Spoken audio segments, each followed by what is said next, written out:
Welcome to TPC Sports coverage of the 2011 Armed Forces Boxing Championship. I'm Van Stokes here with legendary boxing expert Bert Sugar. Now, Bert, we have called the fights in each of the 8 weight classes, and we've seen a lot of great bouts. What do you think of this competition? Van, we had 20 fights. There wasn't one that wasn't exciting. Probably more so than a lot of pro bouts, particularly today in the heavyweight division, where I remember seated in the press section, and the man in front of me asked me to quit snoring. I was keeping him awake. There was no snoring in any of these fights.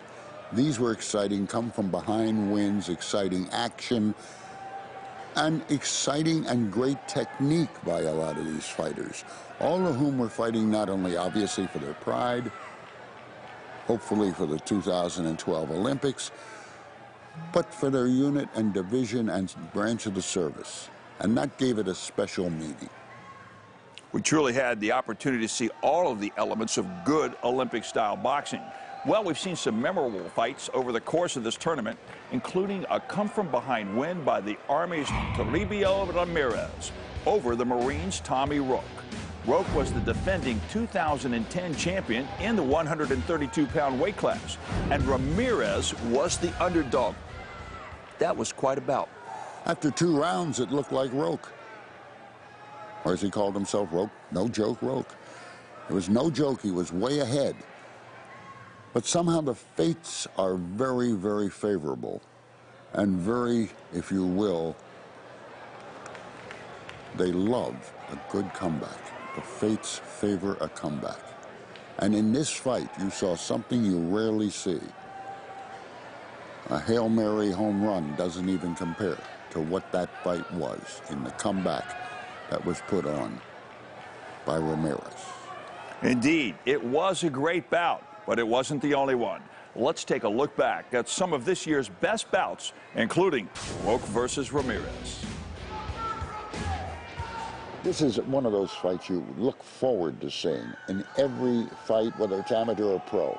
2 men giving their all, and their all is extremely good. And of course, that's what you want when you send a young service member into harm's way. They're all. Well, they're prepared and they're daggone good. And I'll tell you this also. For those people who only like to see heavyweights, and I know my wife doesn't want to see any fight where they weigh less than she does, but the lighter weights give you more action, they give you more thrills than the heavyweights normally. For whatever reason, they're quicker, they move faster in the ring, and you're right, they manage to get off more punches. Body mass or what, I don't know the answer, but a lot of people are attracted. Oh, there's a nice flurry by Roque. And it was a 2-sided flurry, too. You think Ramirez is backing down? He doesn't appear to it. He continues to be relentless in his approach against Tommy Roque, but Roque gets the scoring blows in and then steps back when he doesn't get caught in a tie-up such as that.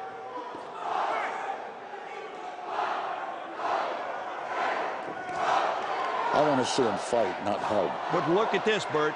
Ramirez has basically... He's closed the gap. He has outscored Roque in this round. He has closed the gap with 2-sided fighting and his landing. Look at this. Every time he throws that right hand. And the crowd loves it. This is one heck of a fight. The crowd absolutely loves it. I would say one hell of a fight if I could, but I'm not supposed to, so it's a heck of a fight. Regardless of how you put it out, and that score is balanced right now. We come down to 1 minute to go. This is everything on the line in the last minute. You couldn't ask for anything better, and now here's Ramirez ahead, and that right hand lands every time. He's found a home for it. Called it, Bert. You set this one up. You said this is going to be a classic duel. It's a shootout. You're not going to get a better fight than this. I don't care where it is. He is landing on Roque. There's a standing 8. There is a nice right by Ramirez. Roque was a little extended, and he'll take the 8 count on that one. Ramirez. There is another right hand, and another right hand, and here comes Roque back. This is a Donnybrook, Bert Sugar. It's also a great fight. And listen to the crowd. They love it. Another right hand. Ramirez. And it's even again. It's almost even again. Leaning on, stand up, says the third man in the ring. There goes that right hand again. Another 8 count against Tommy Roque. Ramirez connects with the right. And our ring official steps in and gives the 8 count. Tommy Roque has 2 8 counts. If he picks up one more in the final 10 seconds, this is over. He's just going to throw that right hand. He can't miss with it. Nice base by Ramirez. As round number 3 comes to a close. What a comeback. What a comeback. He was 5 points down. Toribio Ramirez had perhaps one of the battles of this championship and just did it in a stalwart fashion. I love this fight. Look, when we go to a break, I just want to sit and watch it again. This was so good. It was good. This is what you really want in a very even, exciting battle. It's the Marines, Demarius Russell, battling the Army's Zacchaeus Hardrick for the gold medal. Oh, here comes Hardrick. He's got to. He has listened to his coach. This is all out. And he's closing the gap. And you just saw Russell look at his corner. I don't know what that meant, but it meant I'm getting hit. It meant that Hardrick is coming after me, Coach. Look at that, again and again. He is going all out for that stoppage his corner asked for. Oh, here comes Russell. Here comes Russell. Nice shot by Demarius Russell. This has become a two-sided fight. This has become a Donnybrook as Hardrick bounces off for the ropes. And good sportsmanship by Russell, not clocking him in the back of the head while he was lying there looking at the seats. Olympic-style boxing again. He would have been penalized for that, and now he's going to take an 8 count.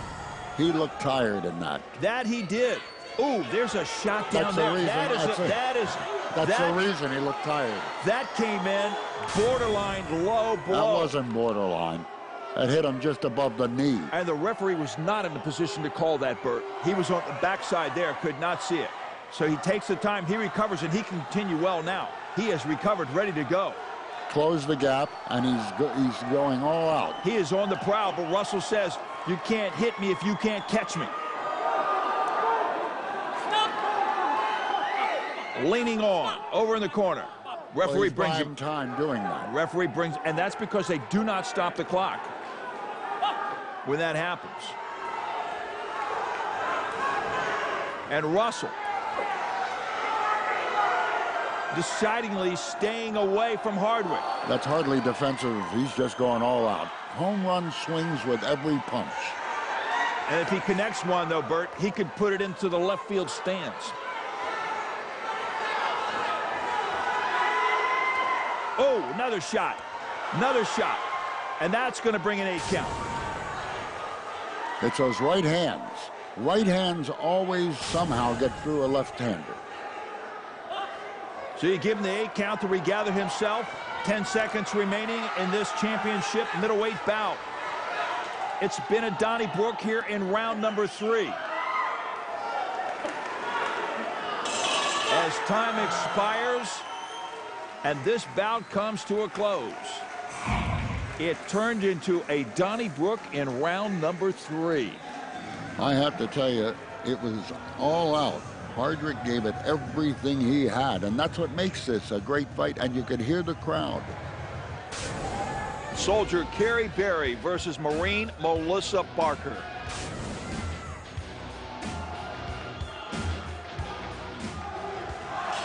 Parker's corner knows that she's countering, and Berry's corner told her, do not go and dance around, stand on nothing.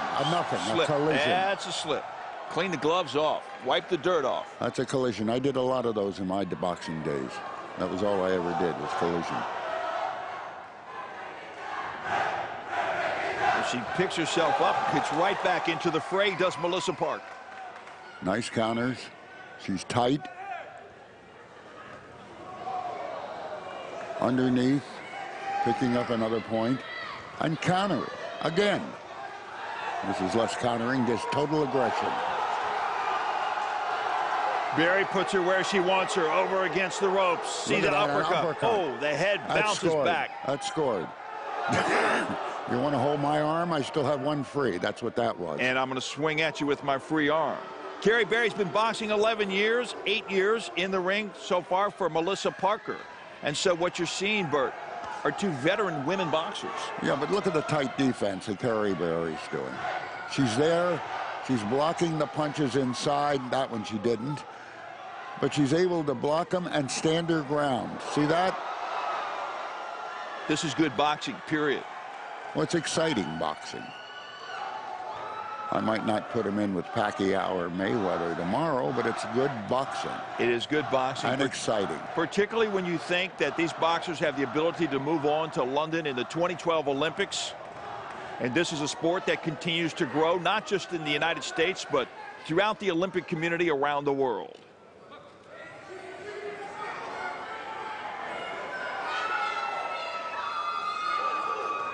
And they continue to go at it deep into round 4. This is scheduled for 4 rounds. 20 seconds left in the fight. And Barry is still putting on an exhibition here. But look at Parker. She's trying mightily, but she's still got tight defenses to go through. And 2 seconds to do it, and it's not going to be enough. Against the rope, into the body, and this one comes to a close.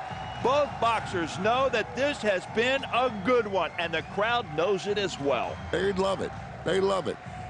And it was very good boxing by Lance Corporal Melissa Parker, but not good enough. It's what it's about, Bert. That crowd appreciates the skill, and the crowd appreciates the heart, and we saw both of that in this particular bout. Let's go back to Castle for the official call. Ladies and gentlemen, we do have a winner, and she is out of the red corner, Kerry Barry. It's Blackwell versus Brinson. Army versus Air Force.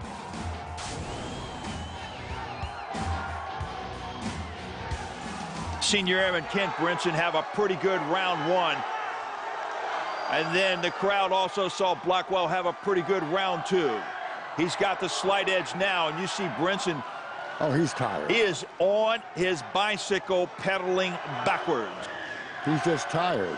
Putting up one heck of an effort, but tired. You can see it. And I think Coach Bashir Abdullah of the United States Army knew that in between the rounds. He said, do what you're doing to Blackwell. Don't stop, pick it up where you left off. And I think that's what Blackwell is doing as he picks up an additional point. Brinson is really out of the proverbial gas.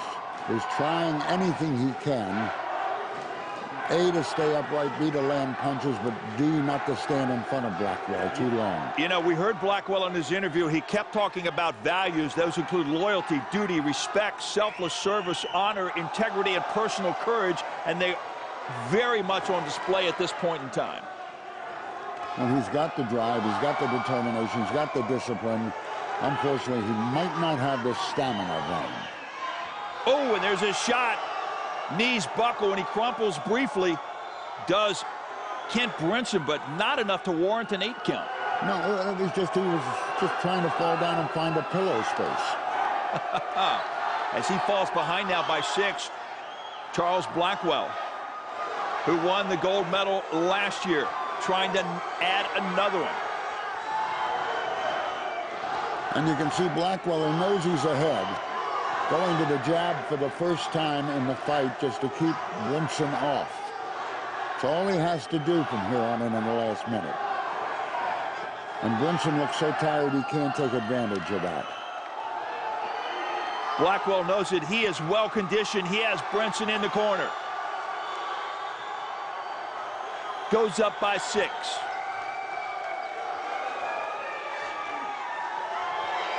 And Brinson is in a survival mode.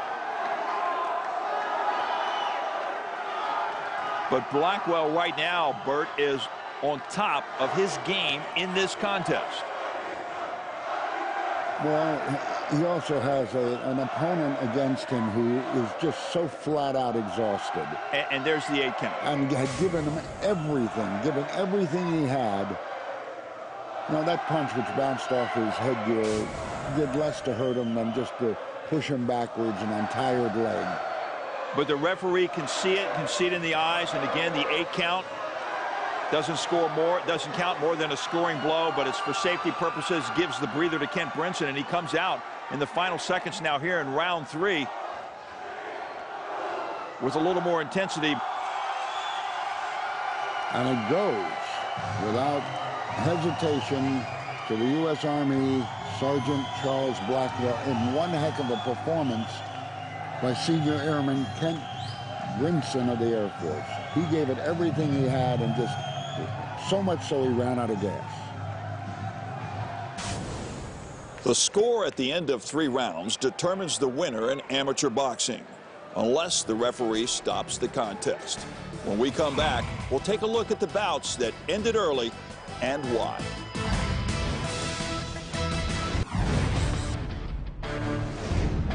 Welcome back. We dedicate our coverage of the 2011 Armed Forces Boxing Championship to all those fighting the good fight downrange. In amateur boxing, the judges' scores at the end of 3 rounds determines the winner, unless the bout ended with an RSC, or referee stopped the contest. Now, Bert, this happens for several different reasons, but all things considered, safety is paramount in the ring. I think it's a primary reason. There might be a couple others, yes, to protect the fighter. And let it be known the corner can do that too, because they are the first line of defense, the referee the second. A man looks tired. A man can't conceivably win. It's not just for his safety, it's, dare I say, the mercy rule that we use in ping pong applied. But the safety seems from the helmets to make sure that they're properly adjusted to all of the other protective accoutrements. How's that for a word? I like it. This is what this amateur boxing is about. Let them do their best, but make sure that it is a safe, as it should be, exercise and sport. And boxing at its best is what amateur boxing is. And if the referee thinks by chance that one boxer is being outclassed by the other, the referee is empowered to stop the contest. Yes, he also has that, if you will, ability to stop a one-sided fight. And maybe it just wasn't his night, but you want to make sure he sees another night. Well, here's a look back at the bouts that ended early and why. Round 3 between Airman Daniel Logan and civilian Benjamin Whitaker. Whitaker trying to attack down low. Leads by 11 scoring blows at this point in the bout. And Bert, what do you think about the scoring system that's displayed? Now, we went for years, for decades, and nobody ever knew the score of a bout until it was over. Now, today, thanks to the computerized system, the technology we have, score is oftentimes available to the spectator. I'm torn on this, Van, and I'll tell you why. If you have a score up there, and it's as it is now, 14-3, and the man who is ahead knows it, and he only knows it between rounds, he's not looking up the corner of his TV set, he's in the ring, there's a tendency for him to slow down, go to a 4-corner North Carolina Dean Smith defense, taking the action away from the fans. I'll give you the best example. In pro boxing, there was one fight that had the score announced, and that was Ernie Shavers and... There was one fight in boxing where the score was announced. Ernie Shavers, Muhammad Ali, NBC had it, not in the arena, but on the TV sets. And Angelo Dundee had one of his trainers. Oh, down he goes. A nice hand. Down he goes. It's over. It's over. That's it. Over. That is it. Over. Forget no my... 4-corner offense right there for Benjamin Whitaker. Bert, he nailed him. Well, not only that, Logan walked right into it. You know, here I am, hit me. Oh, okay. Wow, let's take a look at this again one more time. You see Logan. Oh, and the quick right, and down goes Logan. With his chin exposed. And you talked about it. He led with that right chin, and that time he took one. As you see, Dr. Marilyn Bortano, a ringside physician, and she has been for many, many years here at the Armed Forces Boxing Championship. She's very quick to step into the ring. You're going to ask him the next time his trainer says, I got an exhibition for you against a civilian, going to say, why? Wow. Daniel Logan took a shot, but as he is moving towards sitting up, he looks like he's going to be okay.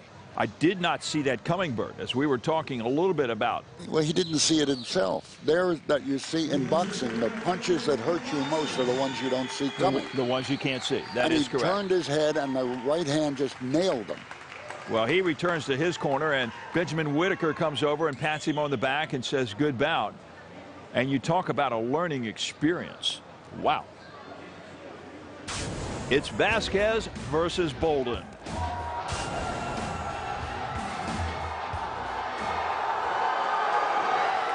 Ooh, and there's the style on full display right there. A barrage of punches to the body, a couple up to the head. Vasquez turns up the heat. And the score rolls up in favor of Samuel Vasquez. Nice flurry, nice barrage. Would you think that if that happened again and again, the referee might say enough?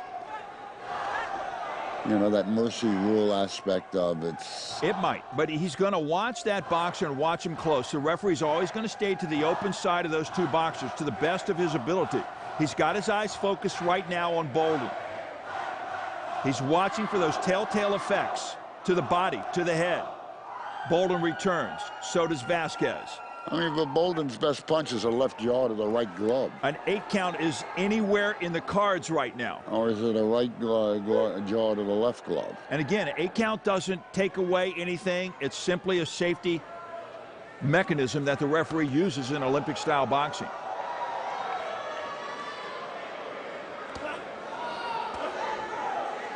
Bolden trying to deliver, but he's having a hard time getting in the defense of Vasquez. Meanwhile, Vasquez opens up, slips through nicely.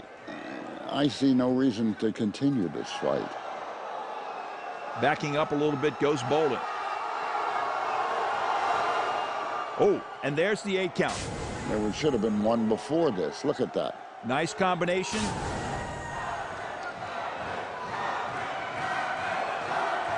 One minute approaching. 22-1 lead right now over Bolden. Vasquez on the attack.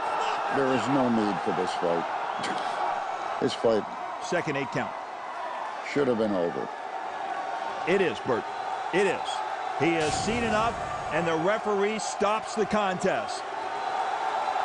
There's the blow to the head, and Vasquez, very, very effective wobbly knee, wobbling back to the corner with the referee's help.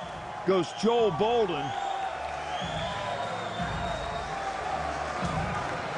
And Vasquez pummeled his opponent. I think pummeled might even be too weak a word. That is Dr. Marilyn Boitano, our ringside physician. She's been ringside at a number of Armed Forces boxing championships. Vasquez just beat the bejabbers out of him. From get-go to get-end. And the referee, I thought, took too long in stopping a one-sided fight. Army Sergeant Charles Blackwell of Tucson, Arizona, is up against Marine Lance Corporal Norman Watford of Philadelphia, Pennsylvania. Blackwell's just pounding him. Those are hurting all the way over here. A third 8 count could bring this one to an end. If Blackwell can deliver. He just threw him down. He just threw him down. Yeah. No, it's not a knockdown. Watford simply gets tangled up in the ropes. Well, he got a little bit of help there from Blackwell. They clean off the gloves. They're ready to go at it again. One shot, 2 shot, and down he goes. And that's going to be it. I think they're going to stop it. If they don't now, they should soon. That's going to be it. That left hand landed nicely, and it is. It is. It's over. That is going to be it for Norman Watford after 2 8 counts in the first round. He took a shot there, dropped to his knees, and that referee will stop the contest as Dr. Marilyn Boitano comes into the ring to take a look at this boxer, Lance Corporal Norman Watford of the United States Marine Corps. Blackwell threw everything he had in the direction of Watford and caught him with a beautiful left hand on the chin. And Watford signaling he thinks he's all right partially. He's okay, but you can see Dr. Baltano is not going to let him get to his feet until she's got the assurance that he's going to have the legs to hold him upright. And he does as he comes over to his corner now. And this bout has come to an end early on here in the second period. To the fast hands and to the power of Charles Blackwell. Coming up, a look at some of history's most memorable military boxers. Stick around.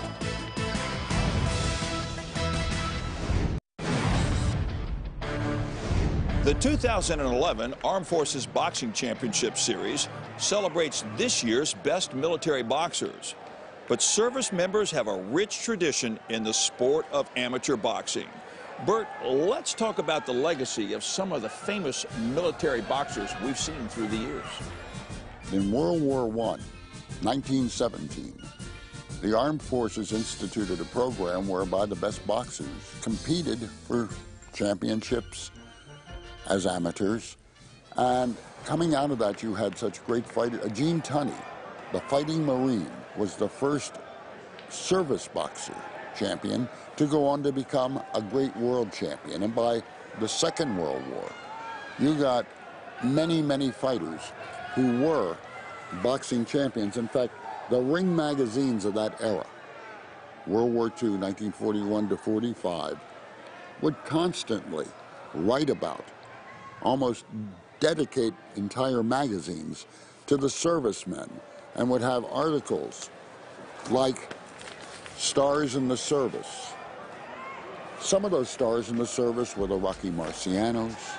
Going back through history, a lot of champions, Joe Louis, Billy Conn, others, have provided entertainment and morale-building entertainment at that for the fighters, as fighters, for the troops in given theaters, so that boxing and the military service have gone hand in glove.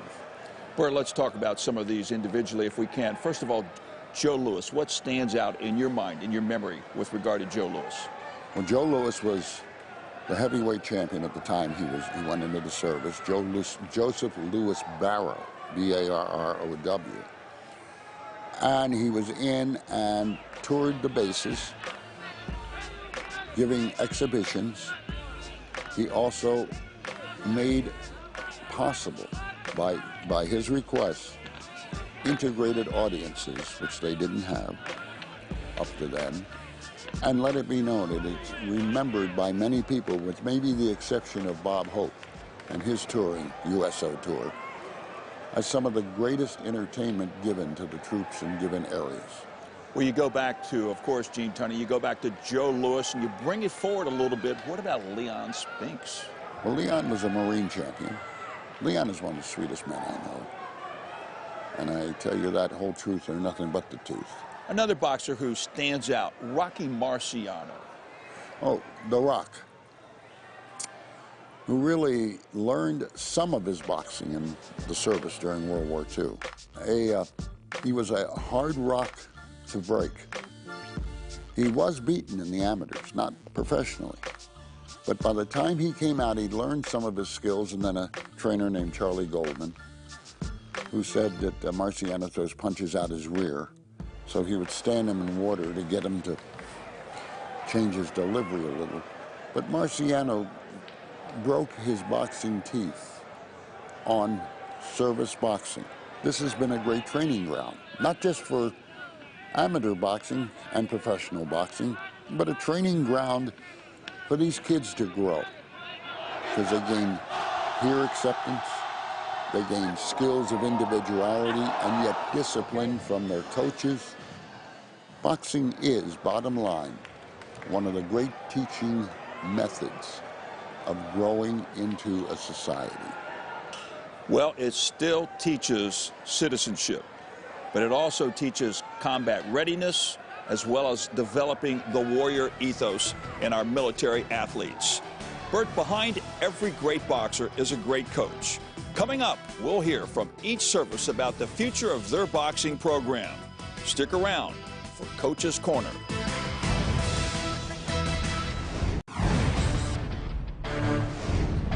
Each service has a team of coaches and trainers to support their boxers that make it to the Armed Forces Championship.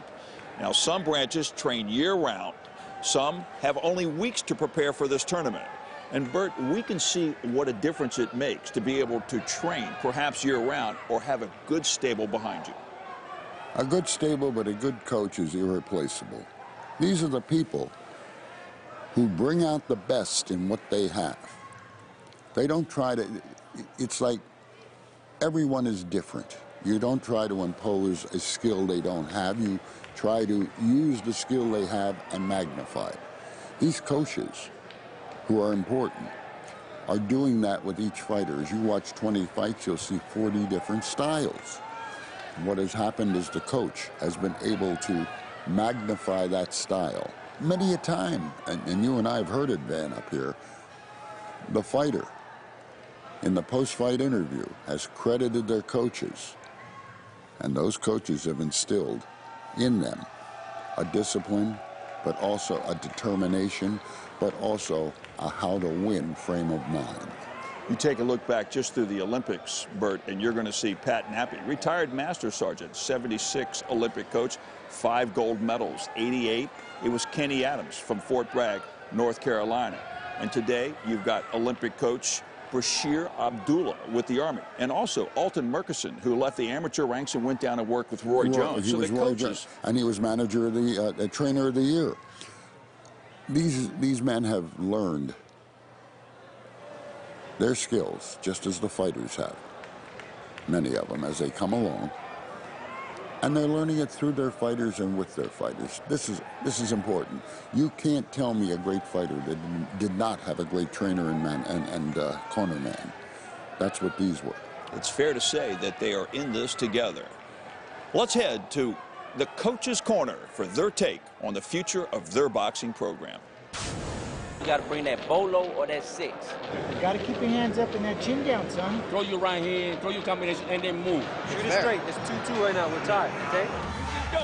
I think you got to have excellent communication skills. You got to know when to yell, when not to yell. So you got to take several different approaches. I consider myself to be tough but fair. It's my feeling that boxing is 80% mental and 20% physical. Everybody here is in good shape. And the difference most of the time is really what's happening up here. My philosophy is, we train and we let our body rest.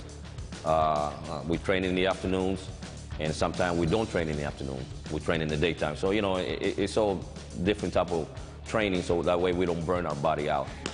Every individual boxer is different, so you got to kind of look at each boxer. When it comes to our training, we try to focus, of course, on the guys that need more attention.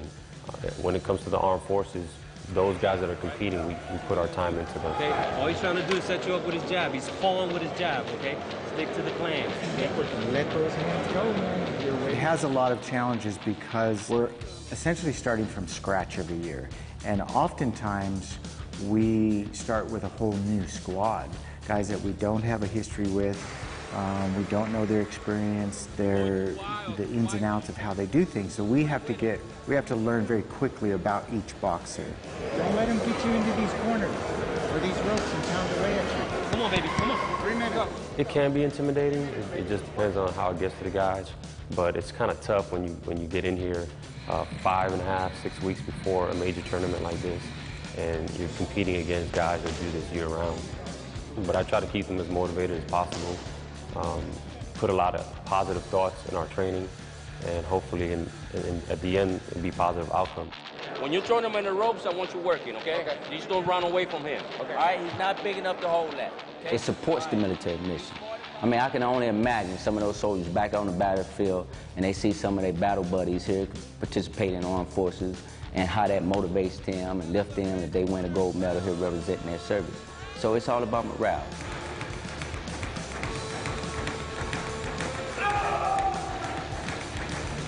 Overall, sport is good for the troops, but in particular, boxing tends to be really, really beneficial for not only the athletes that are participating in it, but the people around the world that are in the service that get to watch it. We'll be back with more coverage of the 2011 Armed Forces Boxing Championship on TPC Sports.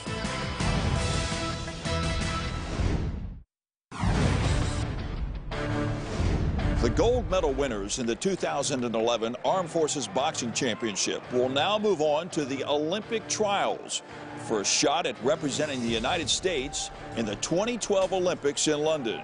Now, Bert, this opportunity has to be a motivating force for these boxers. Oh, I think it's the top of the pinnacle for amateur boxers. And they had to fight through tough competition to get there, so they're already almost pre-trained. They got to step up or a leg up on their competitors. But yes, it's not only their pride, it's not only the motivating factor for them, but they go with the wishes, the well wishes of their branch of the service as a function of pride that our man may well be in the Olympics and may well, like some before him, Leon Spinks, etc., go on to capture the gold for the USA and the Army, Navy, Marines, whomsoever he's representing. And interestingly enough, Bert, when you talk to some of the professional athletes and you ask them to look back on their careers and perhaps what stands out, it's the opportunity to compete and especially win a medal in the Olympics, which continues to be one of their supreme memories. Well, as an example, Tommy Lasorda, the great manager of the Los Angeles Dodgers, is prouder of his Olympic medal for winning for America in baseball than, ironically, he is even for winning the World Series with the Dodgers as their manager. It beats here. And it's not always, do you believe in miracles? It's, do you believe in the U.S. of A.? And the opportunity to represent the U.S. of A. on the world's highest stage is exactly what provides the meaning. Well, Bert, we've watched a lot of boxing. Your thoughts on this tournament, when you put it in perspective? Oh, it was exciting. I enjoyed every minute of it, even when you wouldn't talk to me. Granted, you're still trying to buy back your introduction, but this was enjoyable, Dan. To watch youngsters, at my age they all are, go out, give their best, give their all, representing their branch of the service, and give us exciting entertainment. They did it all. They invested themselves, and yet they were entertaining in boxing, which is my sport. And I loved it. And these were better fights than I see 9 out of 10 times, seated at ringside as I have been for over 1,000 fights. I enjoyed it and you. And unfortunately, I want to leave you with something as I leave you, period. My new book, Boxing's, it's the ultimate book of boxing lists I wrote with Teddy Atlas. And there, it's yours. That'll teach you.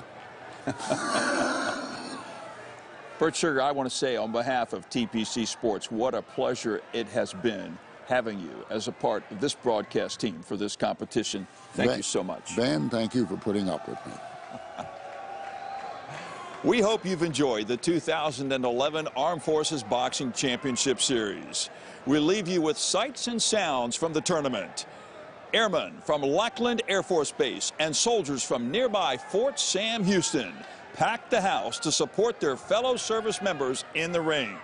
I'm Van Stokes. On behalf of Bert Sugar and all of us here at TPC Sports, thanks for joining us. See you next time.